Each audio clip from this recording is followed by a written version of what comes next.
Welcome to the Stacker 2 pre-race show, presented by Stacker 2. And you're looking live here in Richmond at the best drivers of the world getting ready to battle it out Winston Cup style on this 3/4 mile track. And you see the cars ready to go. We're ready to go racing. There's a vacancy, though, in the Hollywood Hotel. We're down below in Victory Lane near Jeff Hammond's Ford Cutaway car as we welcome you to the Stacker 2 pre-race show along with Jeff Hammond. Hi, I'm Chris Myers. Thanks for hanging with us through the rain last night. Today, we're ready to go racing. So are the drivers, so are the fans here in Richmond. And I think the rain cover has to come off. It's time to go racing. All Let's right. get the cover off. We got work to do, man. I should have never quit my day job. And then, Jeff, take us through what the drivers and the crew chiefs are going through right now as they had a night to kind of think about the conclusion of this race. Well, Chris, right now, a lot of guys have been talking about what can they do to their cars and what they can't do to their cars. Obviously, NASCAR will not allow you to make any adjustments on your race car. When the race stopped last night, they said, hey, guys, hands off. But this morning when they came in, they were allowed to plug the oil in, get it warmed up, warm the cars up, change the spark plug, as well as change the air filter because of the dampness in the rain. All right, before we go through your checklist, let's recap last night because there were some cars on the track as the racing took place. Ward Burton, who lives about 60 miles from here, one of 7 drivers from Virginia, started on the pole. Of course, the Daytona 500 winner. And you see he led through the first 62 laps. Matt Kenseth getting into it a little bit with Steve Clark, and then Kenseth and Jeff Gordon. Dale Earnhardt Jr., he was running third, lost a lug nut, went all the way back to 13th. The reins came back out, and Dale Jarrett, who started way back at 39th, qualified 39th, was one of 4 who did not pit, and he's your leader today, 66 laps into this 400-lap race. All right, now let's run through, he's the crew chief, the checklist of what the drivers and the crew chief are worried about in their cars today. And I guess we'll start with probably the tire pressure, right? Yeah, right now, tire pressure is one of the things that guys can change before the start of the race. NASCAR will allow you to go over there. So a lot of guys have been discussing, hey, let's take a couple pounds out of the rear tires to try to hook the car up. Sun's out today, track temperature is going to be up. So that'll be one of the first adjustments you'll do. Secondly, it's spring rubbers. You always talk about rubbers. Here we go, right here, one in the left rear. In this case right here, if the car's a little bit too tight, we may pull this rubber. All right. Free the car up a little bit. Complete more rubber different looks ones like. right here. Also, hey, wedge is may make some wedge adjustment here. May see some guys come in on pit stops, make an adjustment here in the left rear or the right side or the track bar to make the car turn and rotate better. All right, and finally on the Jeff Hammond checklist, brake adjuster. And why is that so critical? You don't hear a lot about, but you use so much brake here at Richmond. When you go off in the corner, you're carrying a lot of speed. Inside. A lot of the guys are trying to balance their car into the corner by adjusting the brakes. As you can see here, if you crank it to the right hand, to right turn it, you'll put more rear brake in the car. The other way, you obviously put more front brake in it. Depending on how your car is working as far as loose or push, you may try to balance your car out by making those kind of adjustments. Is there a driver or crew chief when you were in the garage this morning who felt better about what they were doing? And also that first pit stop will tell a lot. A lot of guys are either telling me their car was going to play right into this kind of weather because a lot of guys were tight last night. They feel like this hot temperatures will be exactly what their cars need to get them freed up some. Some of the guys who didn't have the forward bite, a little bit loose, they may be coming into pit road early when it does become open to try to make some adjustments so they can get on top of this weather change early. All right, yeah, the sun is out. It is getting warmer. They were tight last night. We were loose during the rain delay, filling and chatting and eating ribs with Darrell Waltrip and Larry McReynolds. But the weather created a lot of inconvenience and difficulty for a number of crews and drivers. Let's check with our Matt Yoakum to find out exactly who and how. Matt? Chris, the sun may be peeking through the clouds today, but the dark and stormy Saturday night in Richmond created a logistical nightmare for most teams up and down pit road. For Dale Earnhardt Jr. was camp chaos at his motor coach as 8 Bud guys spent the night on the couch, on the floor, any space they could find they filled. For the Hendrick Motorsports race day only guys, they had to fly back last night to Charlotte, got 3 hours sleep, then flew up this morning. But for the Gibbs race day only guys, they spent the night at the Richmond airport in the team's G4. Those are just some of the stories of the camp-created chaos here in Richmond. Dick Berggren? Well, the Roush guys did not have hotel rooms last night, but they did have a commercial-size airplane. So they all boarded the plane, which took off last night about 1 o'clock in the morning, went to Charlotte, slept in their own homes. Wake-up call was about 5 a.m. Most of these guys have had about 2 hours sleep. Wake-up call, guys, wake-up call. They're a pretty tired bunch. To Steve Burns. Well, Dick, the Ganassi Racing Team, 20 members from the 40 and 41 team, desperate for a motel room. They stopped at a motel near the airport. Alas, no room in the end, but an alert innkeeper gave them a banquet room. 20 of them slept on the floor, had a little pizza party, couple hours of sleep, and they're back at the track. But this isn't about razor stubble or lack of sleep. It's about an already difficult job becoming that much more difficult when they have to be precise on pit road. Chris Myers. All right, thanks, boy. And I thought I had a rough night last night. By the way, the last time NASCAR had a Winston Cup race that was started and then had to be completed the next day was at Rockingham last year when Steve Park, of course, won on Monday, and you saw that on FX. One other item of interest, Johnny Benson was released from the hospital. He does have the broken rib. Joe Nemechek in his 10 car, but Benson will be here at the racetrack today in attendance observing, and actually we'll talk to him through the broadcast. Right now, speaking of the broadcast, the voices of NASCAR on Fox. Let's go up early for a check on what we could expect today with Darrell Waltrip, Larry McReynolds, and Mike Joy in the booth. Guys? Good to see Johnny Benson at the track this morning. No hotel rooms, massive traffic jam. A lot of folks slept in their cars out in the parking lot. New sealer on the racetrack, new compound tire. Everything but locusts these teams have had to face coming here to Richmond this weekend. This is what memories are made of. Oh, yes. Or nightmares. I don't know which. A lot of these guys probably didn't want to go to sleep. But anyway, it's going to be a whole new day. And they have had a lot of curves thrown at them, Larry. The track sealer, the tires, and now the weather. I mean, last night was 50 degrees. Today it's going to be about 75.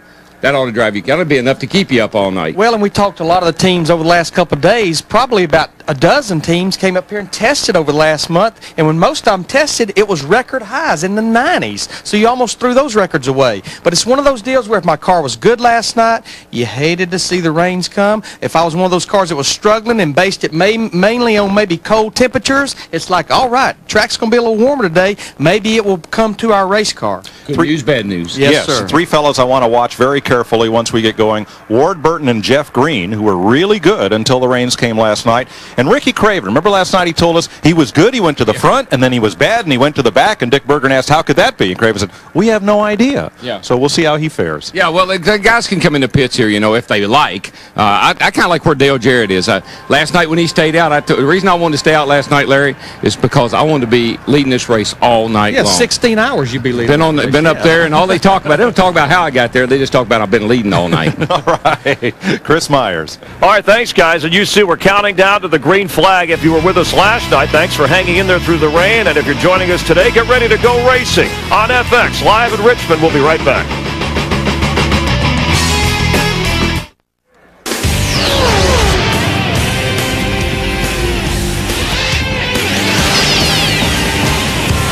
NASCAR on Fox welcomes you back to Richmond International Raceway for the continuation of the Pontiac Excitment 400. 66 laps completed last night before the rains came. So welcome to, I guess this is our mid-race show. Restart show. Jump start. Hi, everybody. Mike Joy with Larry McReynolds and three-time Winston Cup champion Darrell Waltrip. Boy, the more things change. I mean, what else could you throw at these teams other than a whole change of weather on a track that's just been resealed with a new tire compound, with crews that have had a sleepless night? And here we go. Let's go racing for 334 laps. Yeah, one thing about this racetrack, though, and I think Larry will agree, with the sealer, the track was going to change anyway. I mean, nobody really knew what they had because they hadn't run enough laps. So I don't think anybody's sitting there all that upset right now. I think some guys think they got a second chance because we have practiced a lot here and we have run a lot here, but not so much with the sun out. But it has been relatively warm, and a lot of these guys tested here when it was real hot here, 90 degrees. So I'm thinking everybody's going to be in great shape. Yeah, I mean, we have a 98-degree track temperature right now here before the race starts. That's almost 40-something degrees warmer than last night. But I think you're right. But you know, crew chiefs, we're going to worry about something. Well, you no know, matter drivers, what the we're going to tell you what we didn't do right. But I'm like you. I think we have to get racing. We have to see what we have, and then we'll adjust from there. And it's not going to be many more laps before I think we see that second groove, and that's going to change the complexity of everything. One other thing, I believe with the hotter temperature and the hotter track temperature as well, the sealer will wear off quicker. I think we'll maybe get that second groove quicker than we would have last night, so that's good news for everybody. And hats off to NASCAR. They stayed with this racetrack long after they lost the track to the rain, long after a lot of folks, I think, including us, would have thrown in the towel. They really did everything they could to try to get this race completed last night, and I know the fans, especially the paying fans, really appreciate their efforts. The drivers and teams did too. Sadly, it was for naught. We're back here today, but under clear, sunny skies and ready to go. Well, I think with the sealer, again, as we saw last night, the water wasn't soaking down in the asphalt, so the track was drying really fast. I mean, in less than an hour, they could get it dry. So they had every reason to hang in there, except when we had a torrential downpour, and then I guess that was time to pull the plug. Now, even though this race has 66 laps in the books, we are going to have our traditional opening ceremonies, beginning with the invocation by Dale Beavers, Pastor Dale Beavers from Motor Racing Outreach. So let's go trackside. Welcome back, race fans, to the action track, Richmond International Raceway, for the resumption of the Pontiac Excitment 400. Here to give the invocation, would you please rise? This is Dale Beaver from Motor Racing Outreach. Let's pray together. Our Father, thank you for bringing us back today safely, for warming us under this Virginia sky. We ask your blessings upon the fans and those who participate on this track today. Cover us all with safety. Let us have an enjoyable day and take us back home for Christ's sake. Amen. Now, ladies and gentlemen, please remain standing for the presentation of colors by the Virginia Air National Guard of Sandston, Virginia, and the playing of our national anthem.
Now, ladies and gentlemen, to give the command to restart the Pontiac Excitment 400 here at Richmond International Raceway, would you please welcome from GM Racing, Mr. Jeff Chu. Drivers, start your engines.